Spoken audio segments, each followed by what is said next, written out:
ကိုစီတူပရက်ကျုပ်ကပါလို့လိုက်လဲတော့မသိဘူးမနေ့ကကျွန်တော်လိုက်လွှင့်တာပေါ့နော်ကျွန်တော်လာမေးတဲ့လူတွေပုံကြီးပဲအများကြီးပဲအခုကိုစီတူပရက်ကျုပ်အကြောင်းသိပြီးပြီလားသူကအဲ့ဒီဗာလဲ passport လာလုပ်တဲ့သူတွေရဲ့ပတ်စံကိုယူပြီးတော့ထွက်ပြေးသွားပြီတဲ့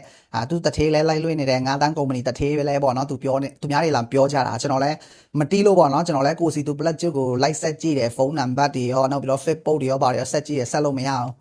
နောက်ပြီးတော့ကျွန်တော်စိတ်ထဲမှာပေါ့နော်ဟေးသူတကယ်ပဲလိန်ပြေးသွားလားကွာလို့ဒါပေမဲ့သူတထေးကလိုက်လွင့်ပြီးစကားပြောရဆိုတော့တေချာတလောက်ဖြစ်သွားရပေါ့နော်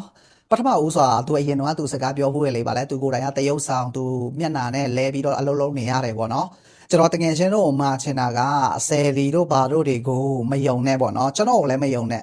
ဘာဖြစ်လို့လဲဆိုတော့ follower များတဲ့သူဆယ်လီမပြောနဲ့ follower များတဲ့သူတွေကိုလိုက်ပြီးတော့မယုံနဲ့ကျွန်တော်လည်းမယုံနဲ့ဘာဖြစ်လဲဆိုတော့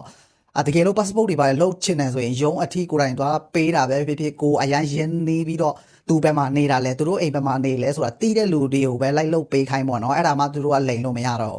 အဲ့ဒါကြောင့်မို့နော်ခိုင်းမှာဗာလဲဆယ်လီတွေကပွဲစားတွေဝဲစားတွေအများကြီးပဲအဲ့ဒါကြောင့်မို့လူတယောက်ကိုယုံတော့မယ်ဆိုရင်ကောင်းကောင်းကြည့်ပြီးတော့ယုံကြပါကိုစီတူပလက်ကျွတ်လဲသူပြန်ထွက်လာမလားဆိုတာစောင့်ကြည့်ပေါ့နော်